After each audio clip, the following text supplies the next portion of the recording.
हर हर महादेव दोस्तों, मैं हूं साधना। आप देख रहे हैं यूट्यूब चैनल भक्ति सागर। चैनल पे अगर आप पहली बार हैं तो चैनल को सब्सक्राइब कर लीजिएगा, बेल आइकन के बटन पे भी प्रेस कर दीजिएगा ताकि आने वाली वीडियो की नोटिफिकेशन, पूजा पाठ से संबंधित जानकारी की वीडियो आप तक सबसे पहले पहुंच सकेगी। वीडियो अगर आपको पसंद आती है तो आप लोगों से रिक्वेस्ट है कि लाइक जरूर से कर दीजिएगा और कमेंट सेक्शन में कमेंट्स लिखना ना भूलिएगा। तो दोस्तों, वीडियो को आगे ले चलते हैं और आज की वीडियो में मैं बात करूंगी उत्पन्ना एकादशी 2023 के बारे में।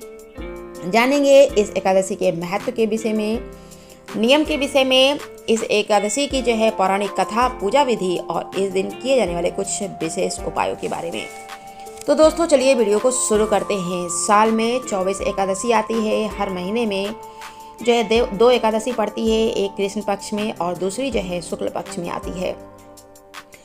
इस अगहन महीने के कृष्ण पक्ष की जो एकादशी होती है वो उत्पन्ना एकादशी के नाम से जानी जाती है और साल 2023 में उत्पन्ना एकादशी का व्रत 8 दिसंबर 2023 शुक्रवार को पड़ रही है। इस दिन एकादशी माता का जन्म हुआ था। एकादशी माता भगवान विष्णु की स्वरूप मानी जाती हैं। इस दिन भगवान विष्णु की पूजा की जाती है, व्रत रखा जाता है और कहते हैं कि मार्गशीर्ष महीने की एकादशी भगवान विष्णु की प्रिय मानी जाती है। एकादशी की शुरुआत जान लेते हैं 8 दिसंबर को कब से होगी। एकादशी तिथि की शुरुआत जो है 8 दिसंबर की सुबह 5:06 से होगी और इस तिथि का समापन 9 दिसंबर की सुबह 6:31 पे होगा। तो उदया तिथि में यह व्रत 8 दिसंबर शुक्रवार को मनाया जाएगा। उत्पन्ना एकादशी का पारण 9 दिसंबर की दोपहर 1:16 से लेकर 3:20 तक किया जा सकेगा। पूजा विधि,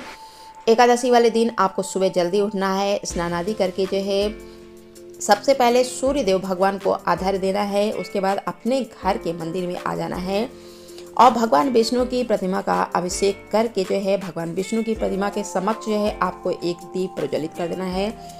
भगवान विष्णु का गंगा जल से अभिषेक करने के बाद उनके पास जो आप दीप जलाएंगे, उसके बाद जो है आप उनको नारियल, सुपारी, फल, लौंग, धूप और पंचामृत, अक्षत आपको उस दिन जो है भगवान को नहीं अर्पित करना है और चंदन, मिष्ठान, ये सब चीज़ों से जो है भगवान श्री हरि की जो है पूजा करेंगे। उसके बाद जो है भगवान की आरती करेंगे, भगवान को भोग लगाएंगे। इस बात को आपको ध्यान रखना है कि भगवान को सिर्फ सात्विक चीज़ों का ही भोग लगाना है। इनके भोग में आपको तुलसी पत्ती जो है जरूर से अर्पित करना है, क्योंकि बिना तुलसी के ये कोई भी भोग जो है विष्णु जी स्वीकार नहीं करते हैं। और इस दिन जो है भगवान विष्णु को जो है गेंदे की माला या फूल अर्पित कर सकते हैं। इसके साथ ही जो है भगवान विष्णु को आप बेसन के हलवे या किसी भी पीली मिठाई का भोग लगा सकते हैं। साथ ही इनको पीले फल, अन्न, वस्त्र का जो है पीले फल भी अर्पित कर सकते हैं और इस दिन आप जो है अन्न और वस्त्र का दान करिए। इस दिन दक्षिणावर्ती शंख की पूजा करिए।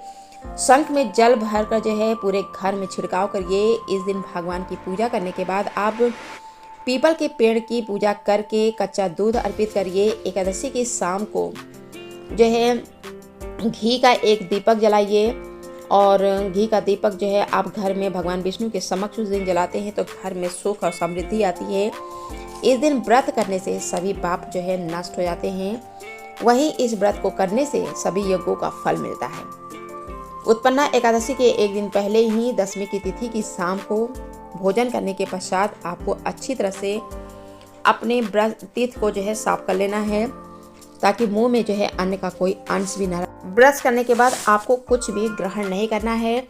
जान लेते हैं उत्पन्ना एकादशी की पौराणिक कथा के विषय में। पद्म पुराण में एकादशी के बारे में विस्तार से बताया गया है कि एक बार धर्मराज युधिष्ठिर ने भगवान श्री कृष्ण से एकादशी की कथा के बारे में जानने की इच्छा जाहिर की। उस समय भगवान श्री कृष्ण ने कहा, हे धर्मराज, सतयुग में मोर नामक राक्षस ने देवताओं को पराजित कर स्वर्ग पे अपना आधिपत्य जमा लिया। तीनों लोगों में हाहाकार मच गया। देवता और ऋषिगण अपनी व्यथा लेकर महादेव जी के पास पहुंचे। भगवान शिव जी ने कहा, इस समस्या का समाधान भगवान विष्णु जी के पास है, अतः हमें उनके पास चलना चाहिए। तत्पश्चात सभी देवता श्री हरि के पास पहुंचे और उन्हें इस स्थिति से अवगत कराया।